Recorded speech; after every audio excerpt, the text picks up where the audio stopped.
예수님의 생애에 대해서 생각할 때 맨 처음에는 예수님의 탄생, 그리고 놀랍게 그 다음 예수님의 십자가와 죽음, 부활이에요. 예수님의 인생이 빠져 있어요. 여러분, 보통 성도들의 예수님에 대한 인식입니다. 예수님 하면 이 땅에 오셨다, 우리 죄를 위해 십자가를 지셨다, 돌아가셨다, 부활하셨다, 승천하셨다. 물론 예수님이 우리 죄를 위해서 십자가를 지시고 그 다음에 부활하시고 그러면서 우리의 죄가 씻어졌다라는 그 증거가 드디어 선포되는, 이게 제일 중요하죠, 우리 신앙에서. 그러나 예수님은 이 땅에서 사셨다. 그럼 이걸 잊지 마십시오. 예수님은 이 땅에서 우리와 똑같이 사셨다. 여러분, 이걸 놓치면 안 돼요. 예수님이니까 우리 죄를 위해서 십자가를 지시는 하나님이시지, 하나님의 놀라운 그런 신비적인 분이시지, 영적인 능력을 가지신 분이시지, 우린 이것만 생각해요.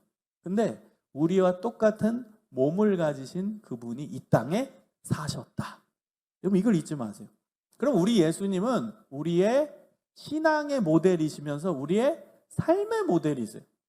여러분, 예수님을 닮는다는 것은 예수님이 우리 죄를 위해서 십자가를 지시고 부활하심으로 우리의 죄가 씻어지고 예수님 때문에 우리의 구원이 완성되었다는 걸 받아들이며 사는 것 중요합니다. 그러나 동시에 이 땅에서 보여주신 예수님의 삶의 모습대로 사는 것, 여기까지 가야 돼요.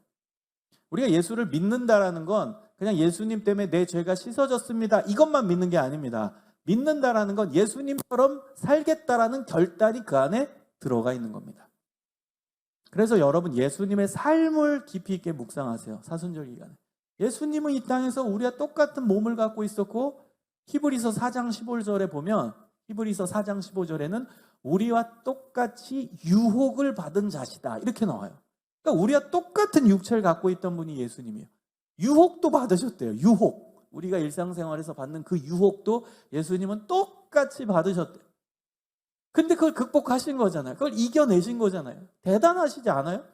나와 똑같은 몸으로, 나와 똑같은 육체로 똑같이 유혹을 받으셨는데 그걸 이겨내신 분, 그분이 예수님. 그래서 여러분이 예수님의 삶을 면밀히 보시고 묵상하면서 나도 그 예수님의 삶의 모습을 따라가야지, 닮아야지, 이 고백과 결단과 의지와 실천이 있었으면 좋겠어요. 그게 예수님을 닮는 겁니다. 예수님을 닮아야 돼요. 우리. 예수님의 이 땅에서의 삶을 닮아야 됩니다. 여러분, 예수님은 이 땅에서 어떤 삶을 사셨습니까? 예수님은 비움의 삶을 사셨어요. 마태복음 7장 13절 14절에 이렇게 나옵니다. 좁은 문으로 들어가라. 멸망으로 인도하는 문은 크고 그 길이 넓어 그리로 들어가는 자가 많고, 생명으로 인도하는 문은 좁고 길이 협착하여 찾는 이가 적음이라. 여러분, 좁은 문으로 들어가고 싶은 사람은 없어요. 우리가 예를 들어서 어디 백화점에 들어가는데 넓은 문이 있고 좁은 문에 막 이렇게 사람들이 막 비집고 들어가야 된다 그러면 안 가려고 하죠. 넓은 문이 편하니까 다 글로 가고 싶어 하는 거죠. 좁은 문으로 가고 싶은 사람은 없어요. 여러분, 좁은 문, 좁은 길의 의미가 뭘까요? 힘들다라는 거예요. 좁은 문, 좁은 길, 힘들어요. 좁은 길을 가야 된다? 내 몸만 겨우 들어갈 문, 좁은 길, 내 몸만 겨우 지나갈 길, 힘들다죠. 힘들다. 여러분, 좁은 문, 좁은 길에 담겨진 의미는 그 삶을 살아가는 게 힘들다. 그걸 선택하면 힘든 인생을 살아야 한다.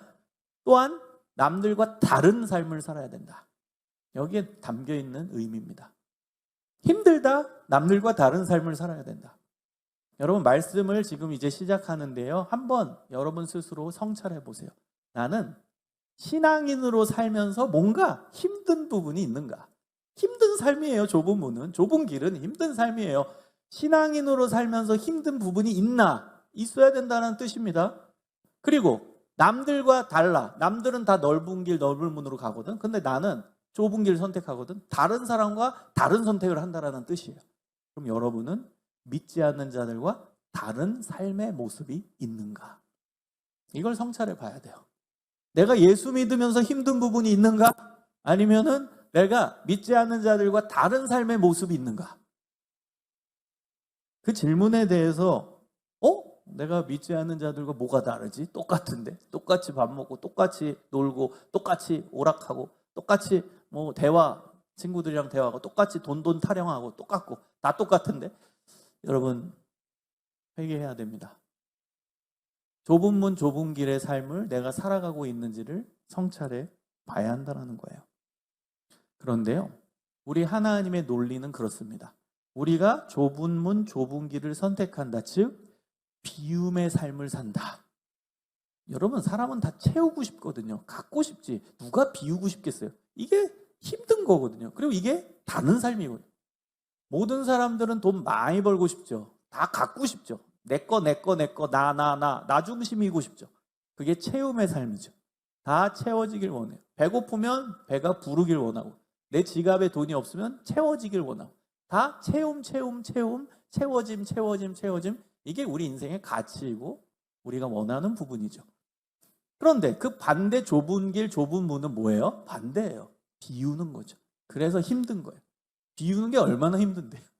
그리고 그것은 믿지 않는 자와 다른 삶이죠. 그래서 비움의 삶이 좁은 문, 좁은 길의 삶이에요. 근데 우리 하나님의 논리는 이 비움의 삶을 살 때 그게 진정한 채움의 삶이라는 거예요. 이 역설이 들어가죠. 여러분, 신앙 안에는 역설이 들어가요. 역설은 뭐예요? 파라독스죠. 역설이라는 건 순리에서 벗어나는 거예요. 아니, 비우면 그지가 되는 거죠. 비우면 없어지는 거죠. 비우면 불쌍해지는 거죠. 근데 하나님의 논리는 뒤집어지는 거예요. 비웠는데 채워지고, 비웠는데 부유해지고, 비웠는데 행복해지고, 비웠는데 만족하고, 비웠는데 내가 더 올라가고.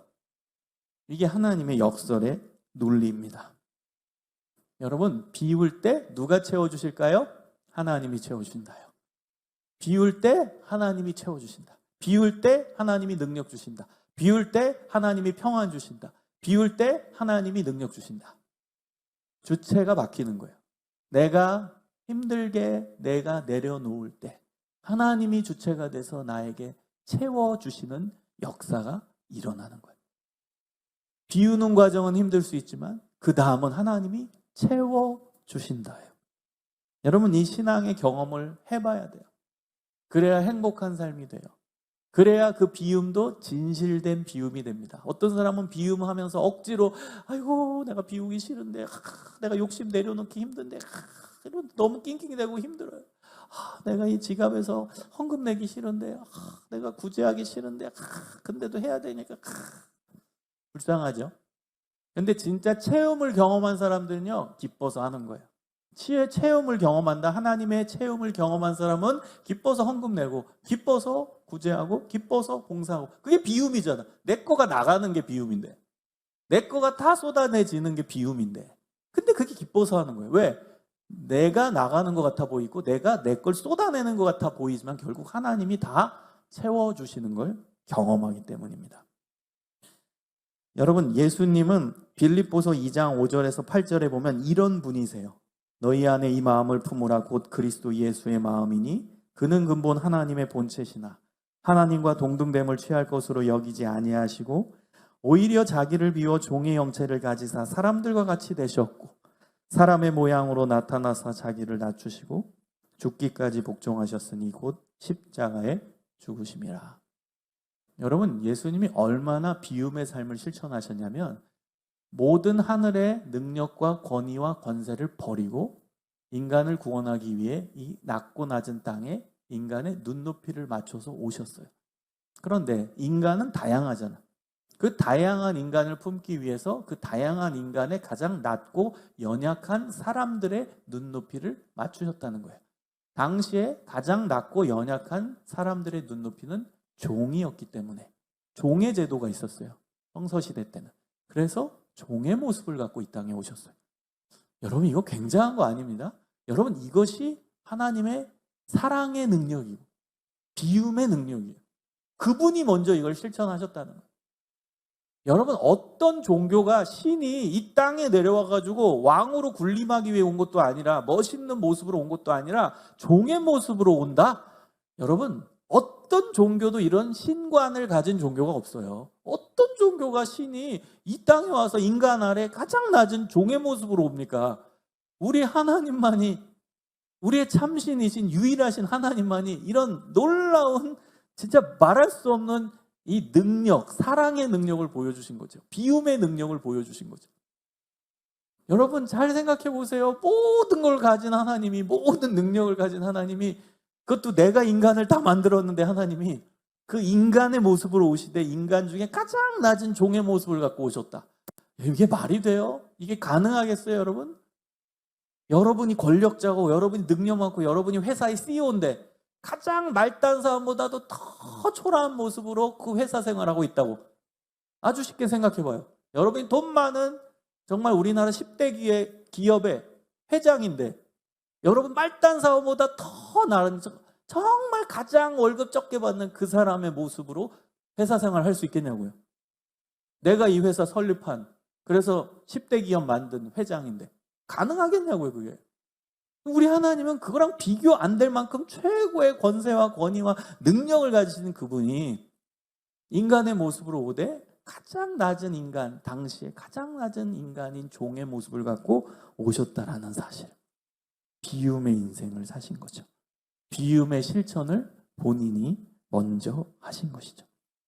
그리고 이 땅에 오셔서 뭐 하셨어요? 오히려 자기를 비워 종의 형체를 가지사 사람들과 같이 되셨고 사람의 모양으로 나타나사 자기를 낮추시고 죽기까지 복종하셨으니 곧 십자가에 죽으심이라. 얼마나 대단한 비움의 능력을 보여주셨냐면 이 땅에서 고난의 인생을 사시다가 고난으로 십자가의 인생으로 마치셨다. 야, 기가 막히지 않아요? 이분이 우리가 믿는 예수님이에요. 가장 낮은 모습으로 오셨다가 이 땅에서 가장 처절한 인생을 사시다가 맨 마지막에는 보통 인간도 죽지 않는 십자가의 방법으로 당시에 가장 극악무도했던 최악의 고통을 경험하는 십자가의 죽음으로 죽으셨다. 와, 이걸 뭐로 더 설명하겠습니까? 예수님처럼 비움의 삶을 실천하셨던 분이 있을까요? 완전 비어서 이 땅에 오셨는데 인생도 비움이었고 죽을 때도 가장 낮은 죽음으로 보통 인간이 경험하지도 않는 죽음의 방법으로 죽으셨다. 십자가에서 최악의 고통을 경험하시면서 죽으셨다. 그분의 인생 자체는 비움이었습니다. 비움. 다 비웠어요.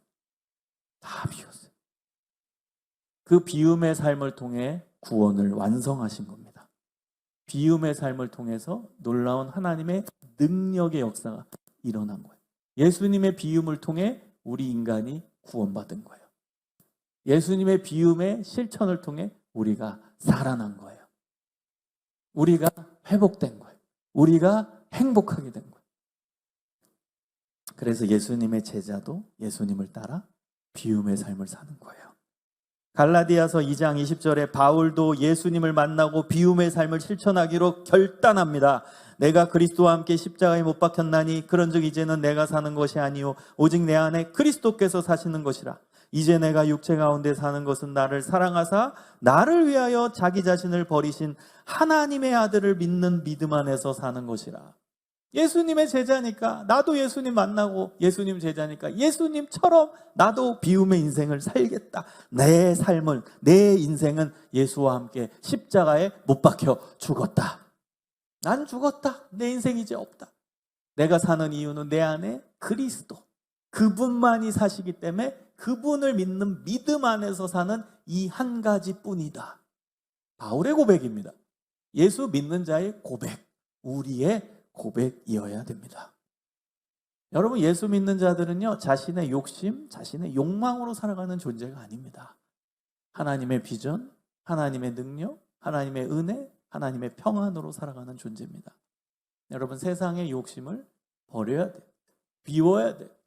비워야 돼요. 우리가 살아가는 이유는 예수가 나를 살렸으니까 그 예수님 때문에 사는 거예요. 그때 채워지는 능력을 경험하는 거예요.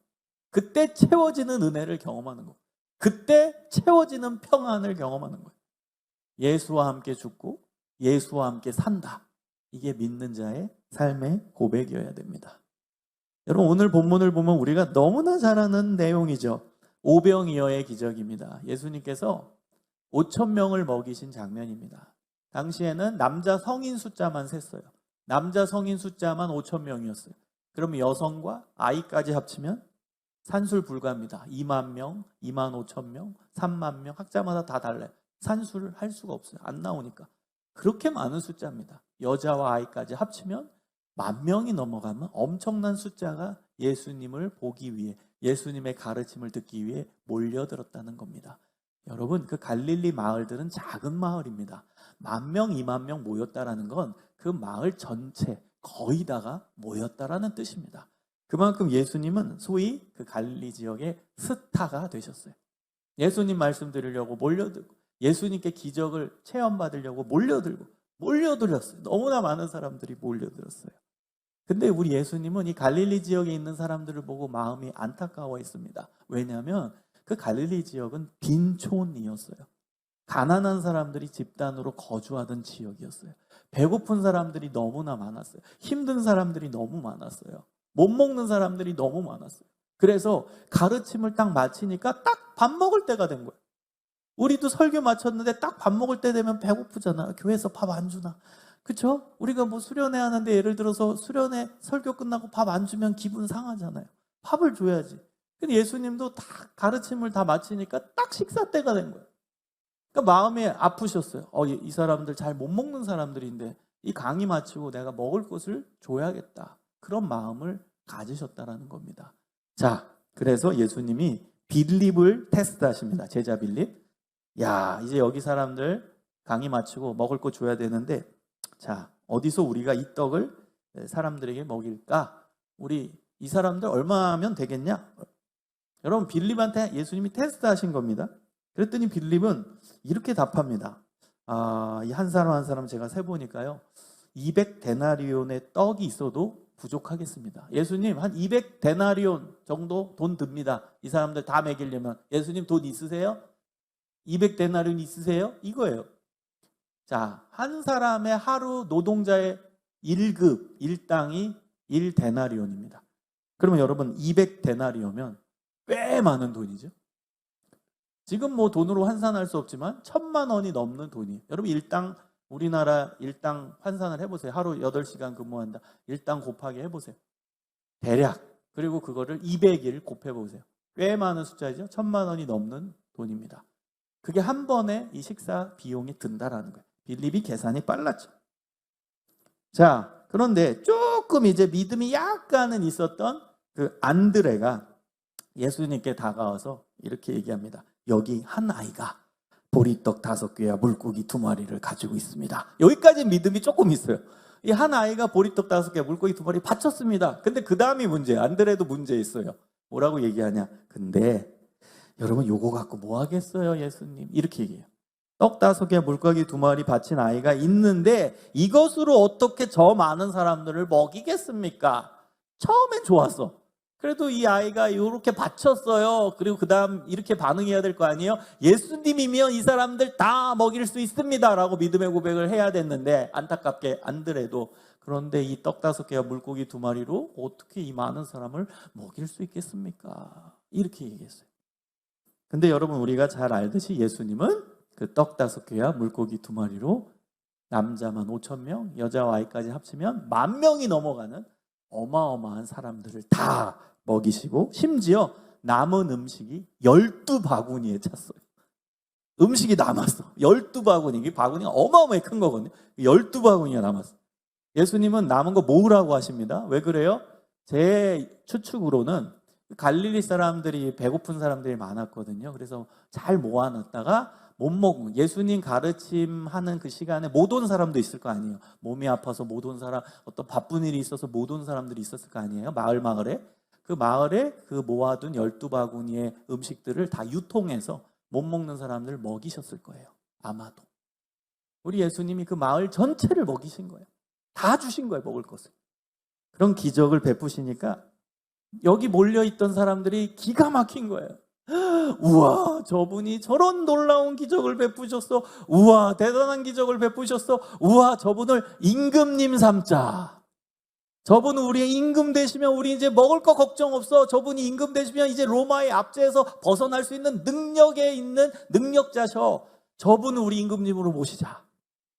여러분, 그때 예수님의 선택은 무엇이었죠? 그래, 내가 너희들의 임금이니라. 너희들의 임금이 되어주마. 자, 나한테 이제 경배를 드리고 나한테 무릎을 꿇고 나를 왕으로 대접해라. 이러셨어요? 예수님의 선택은 산으로 도망가십니다. 여러분, 도망가신 거예요. 15절에 보면 예수께서 그들이 와서 자기를 억지로 붙들어 임금으로 삼으려는 줄 아시고 다시 혼자 산으로 떠나가시니라. 여러분, 예수님이 그 수많은 사람들 틈바구니에서 나오려면 도망가실 수밖에 없었어요. 몰래 빠져나오기가 얼마나 힘들었겠습니까? 도망가신 겁니다. 자기를 임금 삼으려는 줄 알고 도망가서 아무도 없는 산으로 가십니다. 여러분, 누가복음의 다른 본문, 요 오병이어 기적뿐만 아니라 다른 본문, 누가복음 5장에 보면 예수님이 나병 환자를 살리거든요. 그러니까 나병 환자를 살리니까 이 사람도 마을 들어가서 내 병을 고치신 분은 예수님이야 막 떠들어대니까 수많은 군중들이 예수님을 스타 삼으려고 몰려들어요. 왕 삼으려고 몰려들어요. 그때 예수님의 선택은 똑같이, 오늘 본문과 똑같이 도망가서 아무도 없는 에레모스, 헬라어 에레모스 광야로 가십니다. 성경에는 외딴 곳, 아무도 없는 곳, 그 다음에 아무도 있지 않는 곳, 에레모스라는 단어로 나와요. 헬라어 언어에. 그게 광야로 번역된 겁니다. 광야. 사람들이 왕으로 삼으려는 줄 아시고 혼자 도망가서 어디로 가셨다고요? 아무도 없는, 아무도 자기를 인정해주지 않는, 아무도 자기를 알아주지 않는 광야로 가셨다는 거예요. 오늘은 아무도 없는 산으로 가셨다. 이게 예수님의 삶의 모습입니다. 이분이 우리가 믿는 예수님의 삶의 모습입니다.